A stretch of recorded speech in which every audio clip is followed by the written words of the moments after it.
kami menyampaikan juga nama pasangan kami adalah Ridho, ya, singkatan dari Ridwan Suswono, bukan Rawon, mohon izin. Karena nanti kalau sudah terpilih, kami akan menjadi pelayan masyarakat. Karena tujuannya adalah melayani.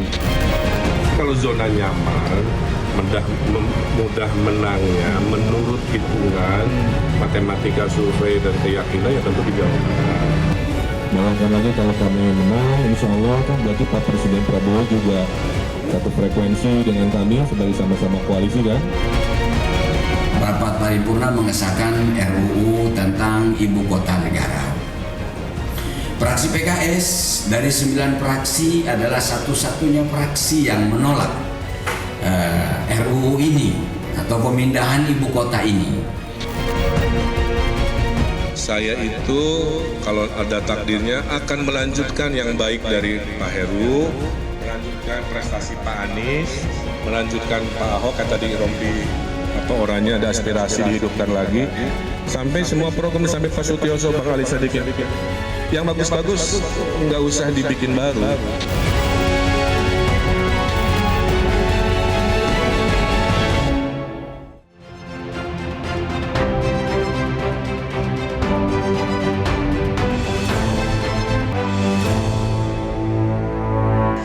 Pemirsa, jumpa lagi dengan saya Afiani Malik di Panggung Demokrasi. Koalisi raksasa jadi modal on the way Jakarta.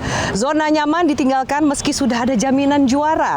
Dengan restu Presiden baru, apakah bisa segera mewujudkan slogan Jakarta Baru, Jakarta Maju usai tak lagi menyandang status sebagai ibu kota?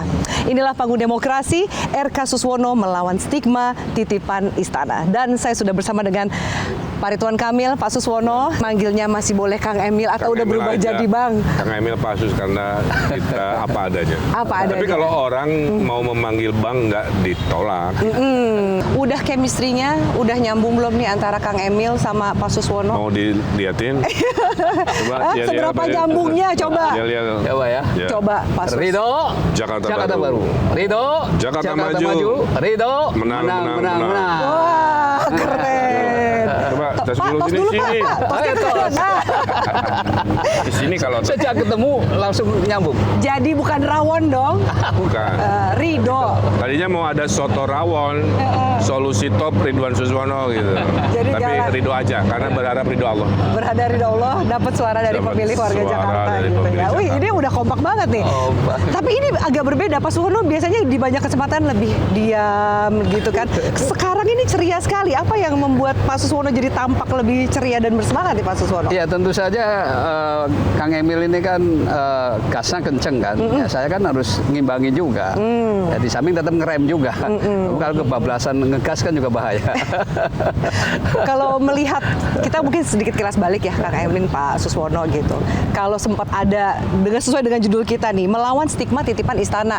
Ini dramanya Pilkada Jakarta kan luar biasa, ya kan Kang? Dari Jakarta, ya, seluruh gara-gara Kang Emil juga ya kan, Jawa Barat juga dramanya gara-gara 40-an Kang pasangan Emil. melawan kota kosong, coba gimana? Nah, bagaimana? Serepublik loh. Serepublik. Urusan kota kosong juga muncul loh Kang di Jakarta.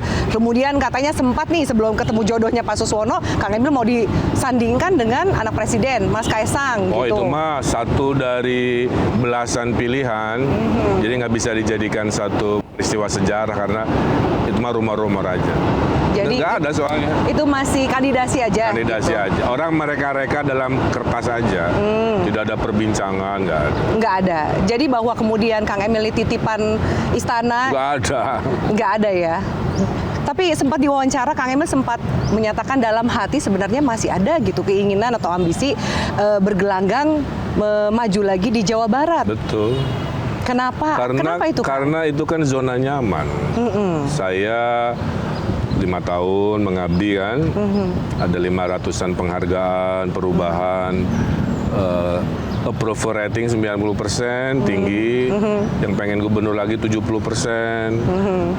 Tapi ada pertimbangan dari Partai Golkar Iya. dan arahan dari Pak Prabowo agar gilirannya ngurus Jakarta, kan ngurus Jabar udah. Sekarang kita ngurus Jakarta, di mana Pak Presiden mungkin ingin banyak berinteraksi dengan Gubernur Jakarta kan. Kalau satu koalisi kan enak. Oh. Itu alasannya sebenarnya sederhana itu aja. Jadi sebenarnya sayang nggak sih Kang? Oke, memang ada penugasan dari partai. Ya, hidup mah tidak selalu kita yang mau, Mbak. Kan saya kader partai. Ketika Partai Golkar sudah menunjuk ke A, ke B, ke C, apa pertimbangannya disampaikan, masuk akal, masuk logika, ya sudah. Nah, salah satu pertimbangannya adalah karena Jakarta tidak lagi jadi ibu kota.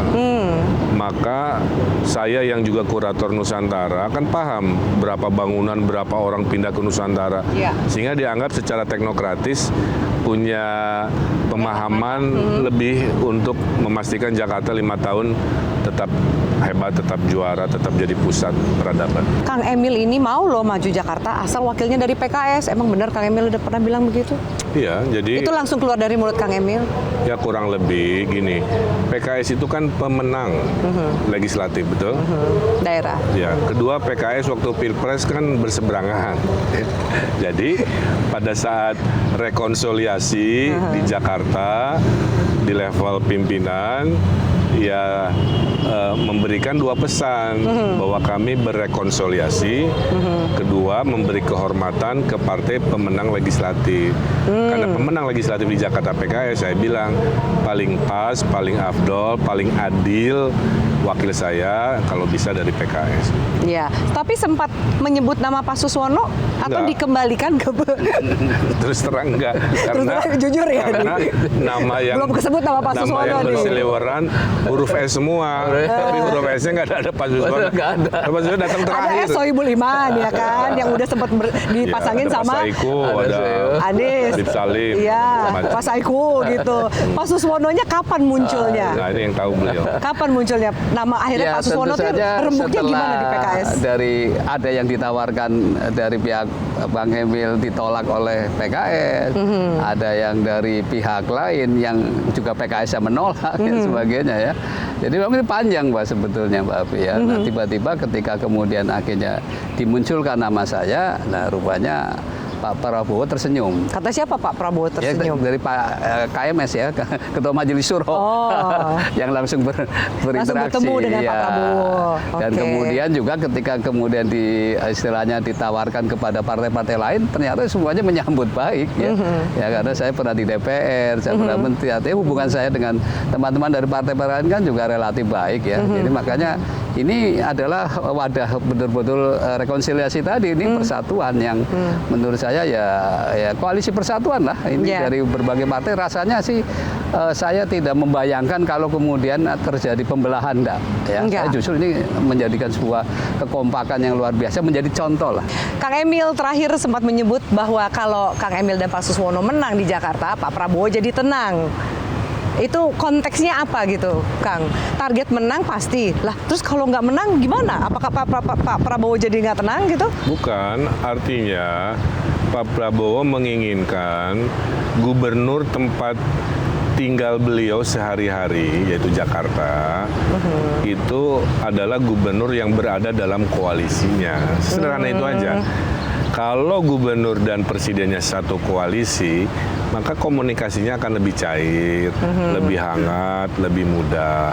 Sehingga kalau saya ibarat, aduh saya butuh bantuan nih buat sesuatu, kan tinggal dengan mudah menghubungi karena hubungan udah sangat baik kan. Ya. Nanti anggaran turun dari pusat ibaratnya. Yang diuntungkan warga karena bantuan bisa dari presiden, bisa dari gubernur.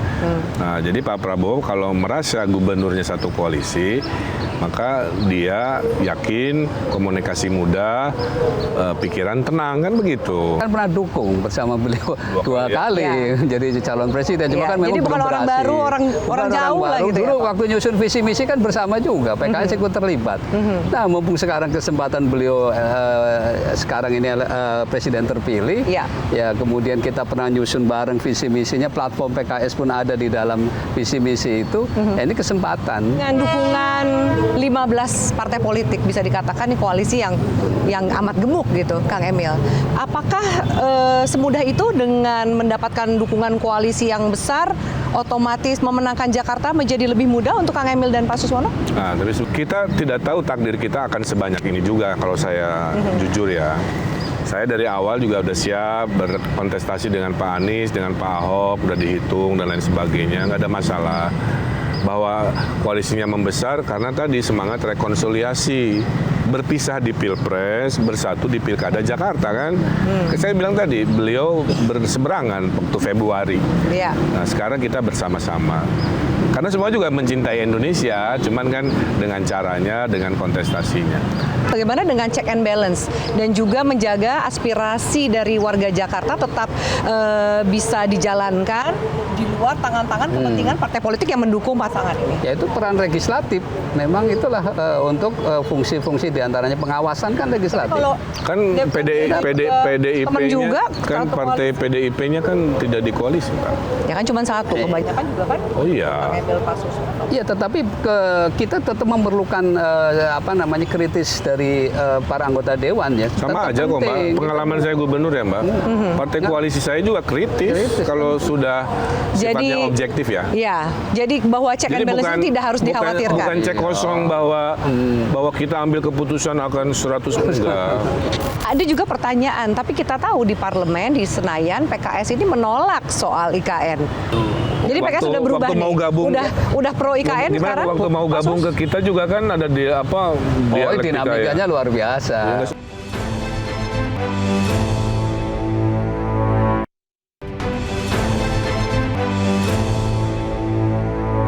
Lanjutkan. Kalau bicara soal survei dulu ya sebelum pendaftaran, Kang Emil ada di urutan kedua, Pak Anies ada di urutan pertama. Namun fakta realita politiknya hari ini Pak Anies batal untuk maju di Pilkada Jakarta. Apakah itu Kang Emil melihat sebagai sebuah berkah gitu untuk kemudian naikkan urutannya menjadi urutan pertama yang terpopuler dan mungkin elektabilitasnya tinggi? Survei itu hanya pembaca mood warga di hari itu, bukan penentu takdir. Saya waktu Pilwalkot, persis di hari ini, survei saya cuma 5,8%. Melawan 8 pasangan, 3 bulan kemudian 45% oleh kerja-kerja gitu. Ada yang tinggi incumbent dulu ya, 30%, berakhir dengan 11%. Jadi artinya survei itu nggak perlu dibahas sekarang karena itu sebuah situasi yang tidak merefleksikan di akhir proses ini. Mending kita survei lagi, ibaratnya gitu ya. Antara kami, kemudian pasangan Pak Pramono dan Rano dan Pak Dharma, mungkin itu lebih relevan. Karena kalau kemarin-kemarin kan koalisi survei dilakukan saat koalisinya juga masih negosiasi. Saya kira itu. Oke. Pasti mau menambahkan bahwa kemudian sempat PKS menyandingkan kader PKS bersama Pak Anies lalu berubah gitu. Kalau tadi ceritanya memang syarat dari Kang Emil adalah ini harusnya PKS. Ada semangat rekonsiliasi di situ. Tapi pendukung suara dari pendukung Pak Anies juga kan bisa dikatakan cukup besar. Apakah itu menjadi salah satu strategi kenapa PKS juga mau berkoalisi dengan koalisi Kim? Ya tentu saja kita membangun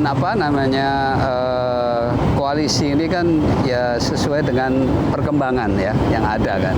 Kan tadinya memang kita sampai tanggal 4 Agustus saja sudah masih memberi kesempatan supaya aman tetap aman kan. Tadinya kan begitu Mbak ya.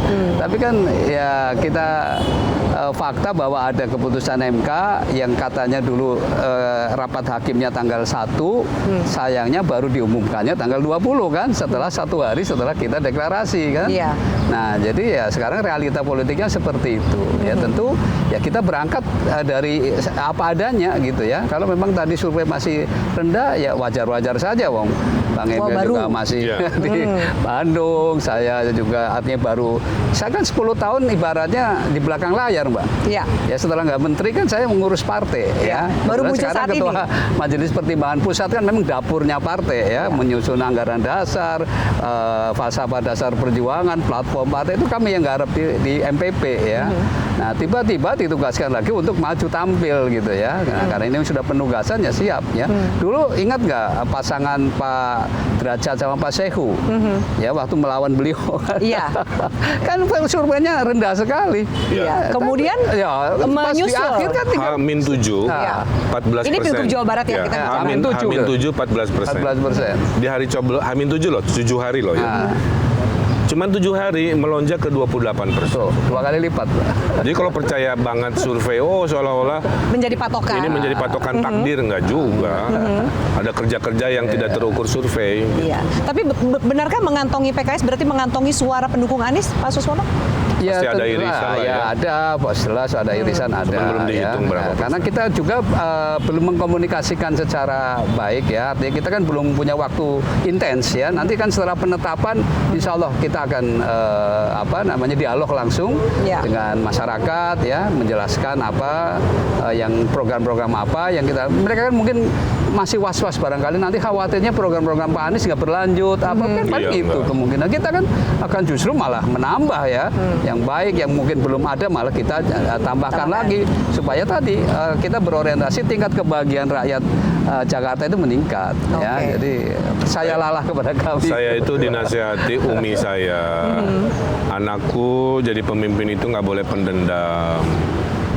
Itu saya terjemahkan artinya saya tidak melupakan menghapus jasa pemimpin-pemimpin sebelumnya. Waktu saya Gubernur Jawa Barat, Mbak, 2 tahun saya puji Pak Aher di rapat paripurna dapat WTP kan. Waktu Masjid Al Jabar beres, saya kasih panggung Pak Aher. Kalau pakai teori politik kan mending saya aja. Tapi kan saya bilang enggak, saya ingin menghargai sejarah. Nah, karakter itu saya akan bawa ke sini.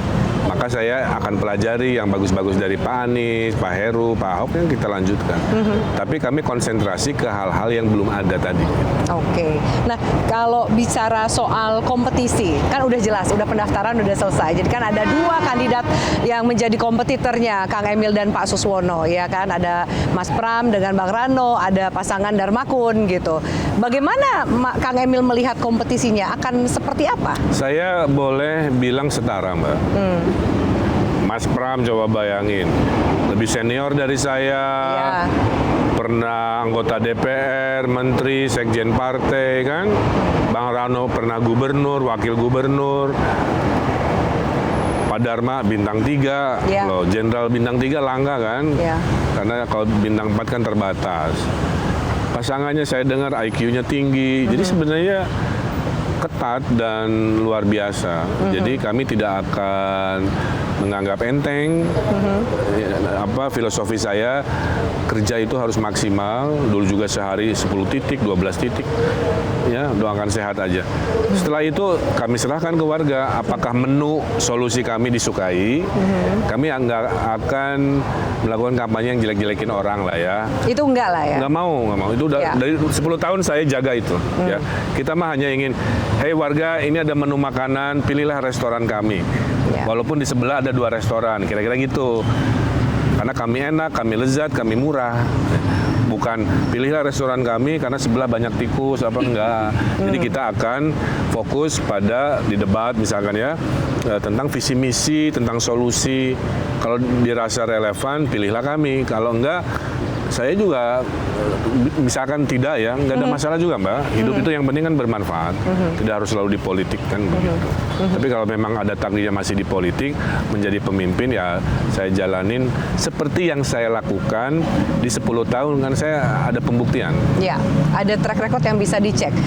Pak Sus, kalau tadi Kang Emil menjelaskan Mas Pram punya pengalaman panjang di pemerintahan pusat, di parlemen, Pak Dharma Pongrekun gitu latar belakangnya keamanan dan militer. Apa yang menjadi keunggulan spesifik pasangan Kang Emil dan Pak Sus dibandingkan pasangan yang lain? Kalau tadi mau menawarkan ini kan, apa yang spesifik yang ditawarkan? Ya, seperti yang tadi sudah dijelaskan ya oleh Bang Emil, beliau masih muda yang tentu akan banyak gagasan-gagasan besar ya. Saya sudah lihat tuh lebih dari 70 Mbak Afi ya. Nah, ini kalau dijalankan nih rakyat Jakarta akan mendapat manfaat yang luar biasa gitu ya.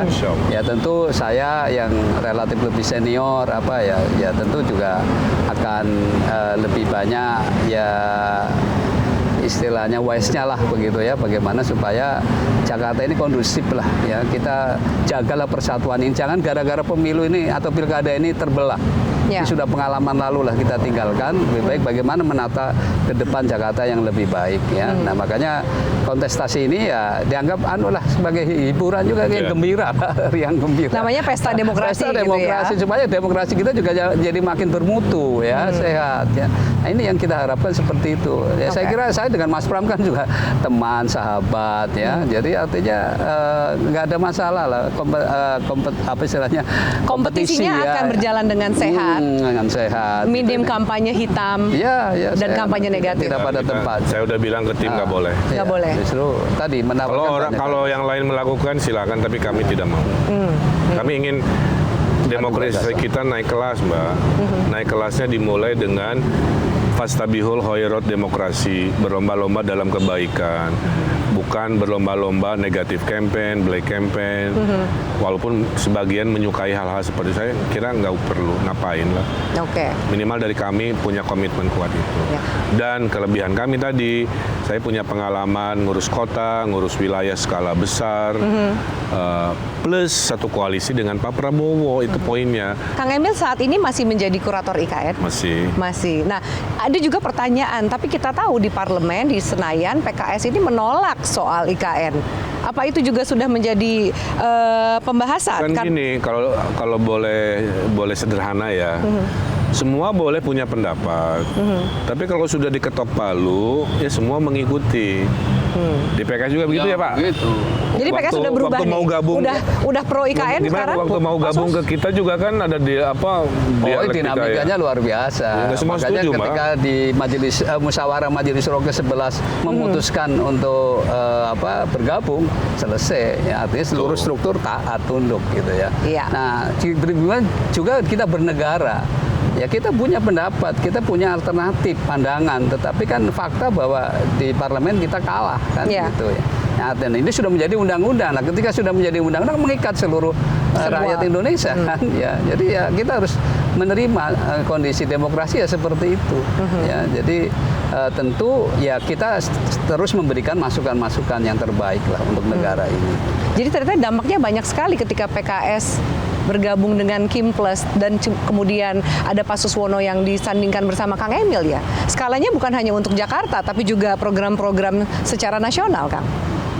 Itulah kenapa persatuan itu indah sekali gitu ya. Semua tuh mencintai Indonesia tapi dengan caranya. Sekarang kami pernah berbeda, sekarang kami bersatu.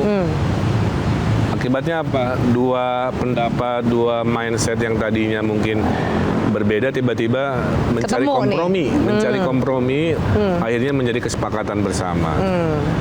Makanya saya meyakini dengan koalisi rekonsiliatif, koalisinya besar persatuan, dinamika drama politik mungkin berkurang, yang diuntungkan warga Jakarta. Oke. Tetap dengan check and balances ya. Check and balance yang tetap berjalan. Tugas PKS juga akan memberi catatan. Iya. Bener nih Pak. Jangan udah Ya, ternyata seperti gabung kemarin lah, ternyata keputusan berubah nih. MK ya. Saya udah minta maaf 2013 maju wali kota. Iya. Muncul lagi 2018 minta maaf lagi. Muncul lagi 2024 ya udah minta maaf lagi. Dulu dengan setelah jadi pejabat publik kan beda. Dulu warga yang kesel, yang marah, kadang-kadang mungkin bahasanya kurang nyaman. Iya. Tapi setelah jadi pejabat publik kan semua kekesalan saya bereskan dalam peraturan kan.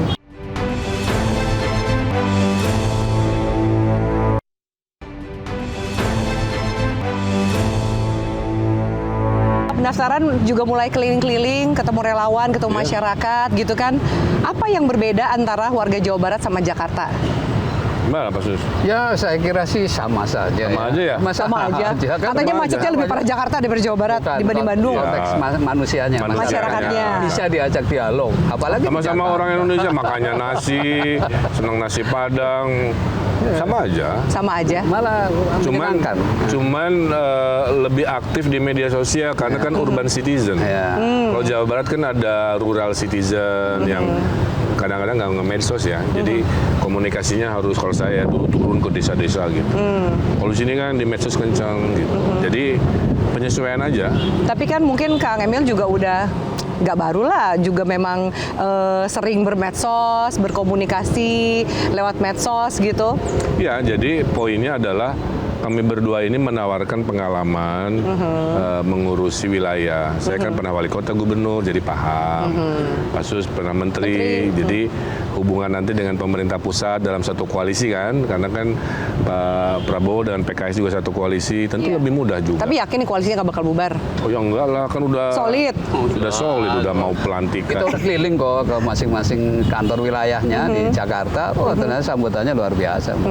Kalau dari pengalamannya Pak Sus sebagai Menteri Pertanian, apa kira-kira peran signifikan kalau kemudian nanti kan majunya Ya. sebagai calon wakil gubernur? Apa yang bisa ditawarkan oleh Pak Sus sendiri dari pengalaman sebagai Menteri Pertanian, Pak Sus? Ya, ternyata kalau kita lihat dari data survei indikator misalnya ya, saya lihat ternyata persoalan pangan ternyata masalah juga di Jakarta, gitu ya, yang masih rawan. Ya, terutama suplai kan dari daerah kan, untuk bisa bagaimana supaya kestabilan harga terjaga kan begitu ya. Jadi inflasi tidak menjadi pemberat bagi warga Jakarta gitu ya. Nah, dulu waktu saya menteri, sebenarnya saya pernah berkolaborasi dengan komunitas Bang Emil. Indonesia. Indonesia berkebun. Ya, waktu itu kita tawarkan yang namanya urban farming dan muncullah waktu itu gagasan yang namanya KRPL, Kawasan Rumah Pangan Lestari. Pemanfaatan lahan-lahan pekarangan ya untuk urban farming ya. Dan itu ternyata bisa mengurangi pengeluaran keluarga ya. Ya, itu contoh ya seperti belum Nanti Pak Sus akan banyak bertugas menanam pohon. Nah, itu juga. Jadi kita punya target minimal 3 kali lipat jumlah pohon ke arah utara barat kita perbanyak gersang sana. Sekaligus dicari speknya yang nyerap polusi. Jadi salah satu jangka pendek ngurangin polusi adalah Menanam pohon yang bisa menyerap itu. Karena beliau ahlinya.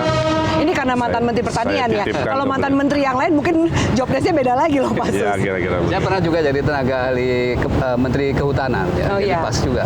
Jadi pas ya. Jadi sebenarnya ini bukan kolaborasi pertama antara Kang Emil dengan Pak Sus ya. Ya dulu pernah kita kolaborasi. Saat saya kan dulu pemimpin komunitas, mendirikan komunitas. Dulu kan saya netizen pemarah, makanya tweet lamanya muncul lah.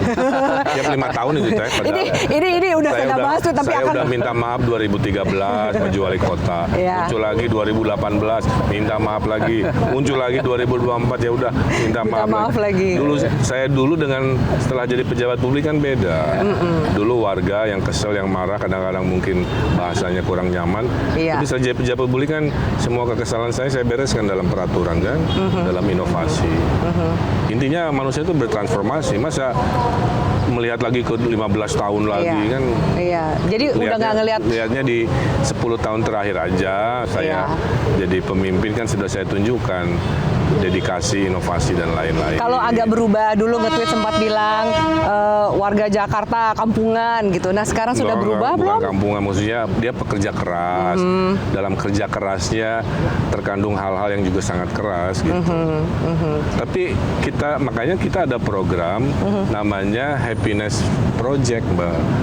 Proyek kebahagiaan, yaitu membawa kebahagiaan di level-level kampung. Ada anggaran buat RW supaya RW bisa mendesain sendiri programnya. Project itu ngapain? Contohnya? Ya gitu. bikin happy aja. Tadi anggaran RW kan, supaya RW bisa membereskan kampungnya, bikin festival RW misalkan. Kita ada program siswa sahabat lansia. Nanti siswa-siswa di Jakarta kita wajibkan punya sahabat lansia. Iya. Sebulan sekali berkunjung, bawa makanan, menghibur, selfie-selfie, bicara antar generasi sehingga kemanusiaan datang lagi, lansianya happy lagi kan. Kita ada Car Free Day yang disebarluaskan, nggak hanya di Sudirman Tamrin, Jalan Pemuda aja, tapi ke seluruh penjuru mata angin lah ya. Kita ada Car Free Night buat beresin tawuran dengan cara bikin festival sebulan sekali kuliner. Anak-anak kampung yang suka berantem dikasih kesempatan mengekspresikan ekspresi budayanya, sering rapat bareng, kompak bareng sehingga akhirnya mengurangi potensi tawuran. Jadi itu kita ada orang kalau stres ada apps buat curhat gitu kan, gratis, negara hadir. Kalau dia pengen ketemu, kita ada mobil curhatnya disiapin, muter-muter.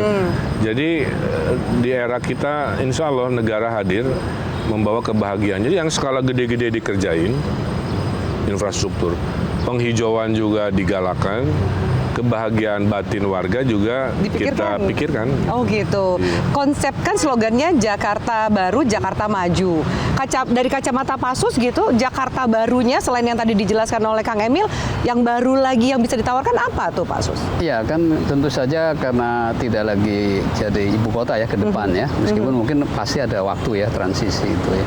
Nanti kan menjadi kota global ya. Nah, tentu sebagai kota global ya tentu saja yang kira-kira bisa menarik para wisatawan kan dan merasa nyaman di Jakarta ya tanpa meninggalkan budaya setempat ini juga yang itu juga mungkin menarik bagi para wisatawan untuk ya dikunjungi untuk interaksi, menghadirkan objek-objek wisata baru. Ya, jadi kalau nginap di kampung-kampung, dia tidak ke hotel ya, mungkin wisatawannya justru menginapnya di warga yang tradisional di gitu. Jakarta tidak ada banyak ruang hijau natural ya, maka objek wisatanya itu adalah benda gitu.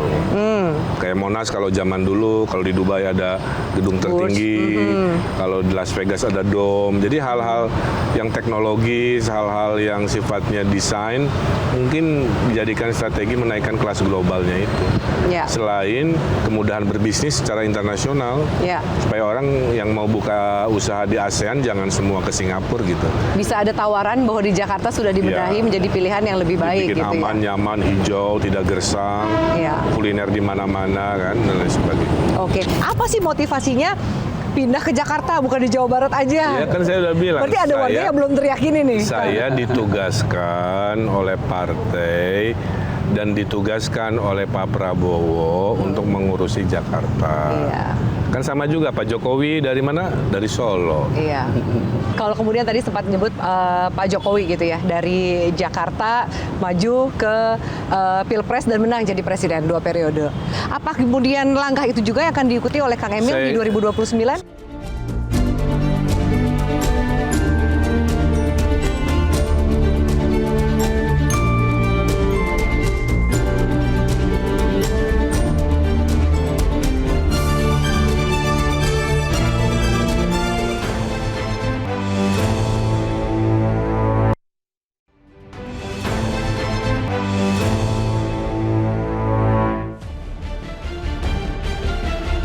Kami menyampaikan juga nama pasangan kami adalah Ridho, ya, singkatan dari Ridwan Suswono, bukan Rawon, mohon izin.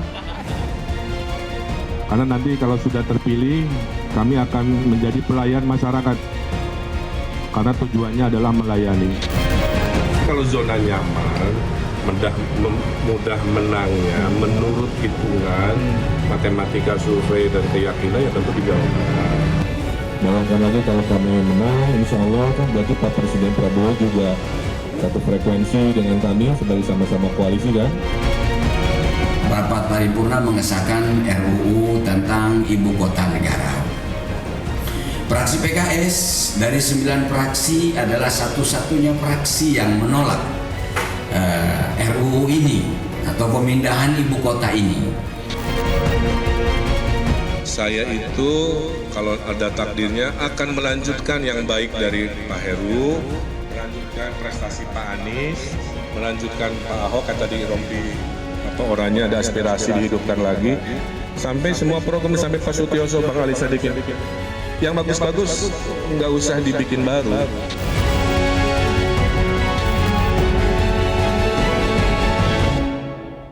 Mau tanya kemajuan apa yang Bapak akan lakukan untuk Jakarta ini dengan kemacetannya, terus banyak penduduk-penduduk yang tinggalnya tuh ada yang di rel kereta, terus banyak yang pengamen-pengamen, terus orang-orang jalanan tuh nantinya gimana mengatasinya buat Jakarta lebih maju. Nah, Kang Emil sama Pak Suswono tadi udah mendengar, itu pertanyaan pertama dari warga ini banyak yang orang di jalanan, pemukimannya kumuh, itu apa yang akan dilakukan? Ya, salah satu diskusi saya dengan Pak Prabowo adalah, Kang, kalau nanti gubernur titip ya kekumuhan diselesaikan. Jadi itu jadi prioritas ya. Ada social housing 4 lantai itu bisa ya. Itu dilakukan oleh beberapa tempat dengan uang CSR. Ada memperbanyak housing di tengah kota, tapi kan nggak ada lahan. Maka dibangunnya di atas pasar. Kita pasar kan ada puluhan. Nanti bawahnya pasar, atasnya hunian yang dekat dengan pekerjaan kan. Ada stasiun-stasiun seperti Manggarai, Duku Atas, misalkan ya, Tanah Abang, Juanda, lain-lain. Dibangun TOD, Transit Oriented Development, di mana membangun hunian murah di dekat stasiun kereta. Ada bangunan-bangunan pemerintah yang hilang, pindah ke IKN. Itu juga Pak Presiden minta, Pak Prabowo maksudnya meminta agar juga social housing. Jadi insya Allah yang namanya perubahan, itu perubahan fisik yang mungkin paling besar di era kita adalah membangun banyak apartemen rakyat. Ya, yang bisa untuk menjadi penghuni di apartemen rakyat itu kategorinya apakah? Ya, nanti sudah kan dipikirkan? Dari penghasilan per bulannya. Untuk golongan yang penghasilannya tertentu, menengah bawah, itu jadi prioritas. Kalau dia menengah atas, hukum pasar aja, komersial apartemennya yang nanti menyerap itu. Tapi kita patok mungkin penghasilannya berapa maksimal, itu menjadi target. Gitu. Oke. Cuman bedanya di tanah-tanah yang kita sediakan, tanah negara. Apa sih yang mau program buat Jakarta? Karena kan Jakarta kalau aku lihat kayaknya macet masih gini-gini aja gitu ya. Langkah konkretnya apa sih? Karena kalau lihat sebelumnya waktu itu Pak RK megang di Bandung, aku sering ke Bandung juga sama aja, macet aja gitu. Paling langkah konkret untuk mengatasi kayak kita nih yang kerja pagi pulangnya malam masih macet-macet juga, itu aja sih paling, Mbak. Nah, tadi pertanyaan nomor 2 soal kemacetan. Ini udah pasti menjadi aspirasi dari warga Jakarta untuk membenahi kemacetan yang ada, meskipun sekarang sudah ada MRT, tetap ada Transjakarta. Tapi apakah ada sesuatu keterbaruan yang ingin ditawarkan oleh Kang Emil dan Pak Suswono? Jawabannya sama, yaitu namanya mendensifikasi kota, memadatkan kota. Jadi semakin banyak perumahan di tengah kota, maka kelas menengah tidak harus tinggal berjauhan. Kan yang bikin macet itu, Mbak, rumah dengan tempat kerja jauh. Karena jauh, dia macet, dia polutif, dia stres, dia hilang uang kan. Nah, dengan perumahan di tengah kota, orang bisa jalan kaki ke tempat kerja atau bersepeda. Maka yang terjadi adalah kemacetan berkurang karena pergerakan mobilnya berkurang. Mobil berkurang, polusi berkurang, nggak ada commuting menyebabkan dia hemat uang yang biasanya orang bisa 24 juta setahun ya untuk biaya transportasi, dan lebih bahagia karena tidak stres 1 jam. Tidak membuang waktu di jalan. Intens dengan kerasnya jalan. Jadi bagi saya itu sambil menambahi program yang sudah dikerjakan oleh Pak Anies, oleh Pak Jokowi, yaitu melanjutkan MRT, melanjutkan busway, Transjakarta mungkin sampai Bekasi, sampai Bogor ya, supaya seamless kan, membangun LRT lagi dengan pemerintah pusat. Jadi menambahi transportasi massal, mengubah gaya hidup tinggal, live, work, and play di tengah kota, sambil mempromosikan pusat pertumbuhan baru. Bagaimana menumbuhkan kecintaan publik ini terhadap transport umum. Ya, ini saya kira menjadi hal yang prioritas. Nah, untuk bisa kecintaannya menjadi meningkat, tentu harus sarananya diperbanyak, ya, termasuk Jaklingko ya. Ini kan juga kalau itu diperbanyak di kampung-kampung yang sehingga bisa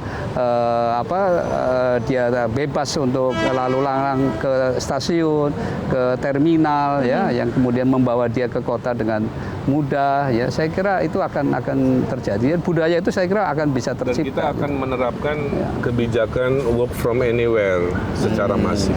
Work from anywhere.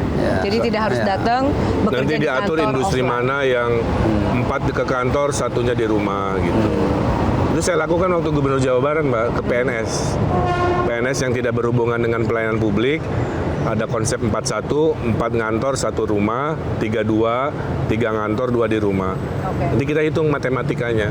Jadi mengurangi beban, menyebarluaskan pusat pertumbuhan, memadatkan rumah, hunian supaya tidak orang banyak commuting, dan melanjutkan transportasi massal.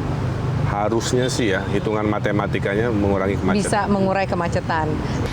Kalau saya ini kesempatan untuk ketemu beliau, mau nanyakan motivasi pindah ke ibu kota apa, terus apa kira-kira yang mau diperbaiki Jakarta dengan permasalahan yang ada, gitu, apa tentang masalah banjirnya, tentang kemacetannya, apa mau diperindah lagi Jakarta gitu. Nah, tadi juga ada warga yang menanyakan gitu.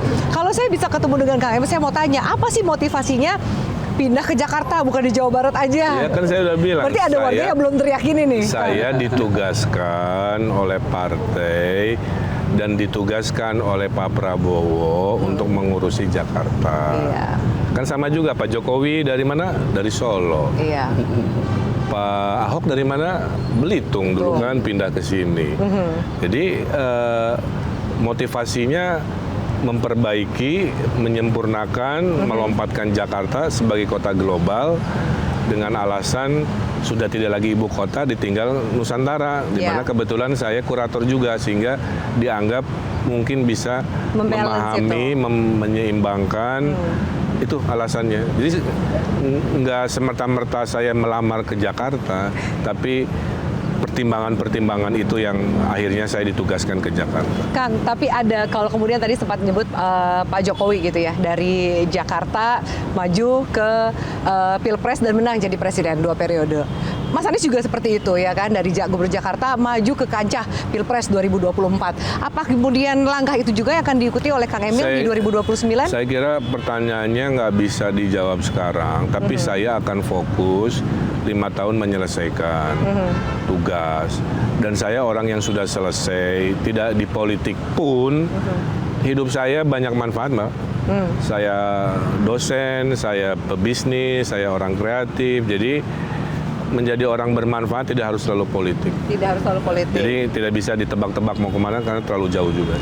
Tapi saya akan fokus. Ada sempat isu yang beredar gini, Kang Emil, Pak Suswono. Kalau ternyata anggaplah kemudian ini kalah gitu ya di Pilkada Jakarta, sudah ada kursi yang disiapkan untuk Kang Emil. Salah satunya kursi menteri dan lain-lain. Kan Presiden dilantik, Oktober, kabinet dilantik dalam hitungan minggu, menterinya kan udah penuh. Bisa saja reshuffle kan harus dari presiden. Kasihan yang di reshuffle. Jadi saya tidak berharap, Mbak, terus terang, saya tidak berharap. Mendingan saya fokus mengurusi hal-hal yang lebih personal. Gini-gini, Mbak, saya udah 10 tahun mengabdi loh. Ya, siang malam, Sabtu Minggu, rasa hari Senin kan. Saya istirahat juga, saya itu alhamdulillah. Tapi karena ditugaskan, ya saya kerja aja dulu. Jadi saya menang kalah, saya alhamdulillah. Apakah Pak Sus juga begitu, menang kalah alhamdulillah? Jelas. Sekali lagi bahwa soal menang kalah itu sudah ada takdirnya. Kita kan menjemput takdir. Yang jelas bahwa kita sudah ditugaskan oleh partai dan tentu kami akan all out ya untuk mewujudkan apa yang menjadi harapan partai dan juga harapan koalisi ya untuk memenangkan kontestasi ini tentu saja ya. Ya, tetapi kembali bahwa kalau takdirnya memang Allah belum memberikan kesempatan itu, ya saya pun juga tetap menjadi dosen, saya pun juga sudah ada usaha. Berkarya lainnya gitu ya, Pak ya. Usaha. Saya sudah mulai bertani juga, Mbak, sebetulnya saya sering ke lapangan juga. Balik menjadi petani. Iya, jadi sebetulnya nggak ada istilah nganggur lah kita berdua ini, kita punya bukan pengangguran kita, Mbak. Bukan pengangguran. Baik, Kang Emil, Pak Suswono, terima kasih banyak untuk wawancaranya, untuk waktunya, dan semoga tadi pertanyaan-pertanyaan warga bisa terjawab lewat wawancara ini. Selamat berjuang, selamat berkampanye. Kita akan berjumpa lagi nanti di pencoblosan bulan November. Terima kasih banyak, Kang Emil, Pak Suswono. Suara dari Mbak Hafiz sebagai warga Jakarta. Terima kasih banyak Kang Emil dan Pak Suswono. Terima kasih banyak pemirsa atas atensi Anda. Kita jumpa lagi di Panggung Demokrasi di lain kesempatan. Sampai jumpa. Metro TV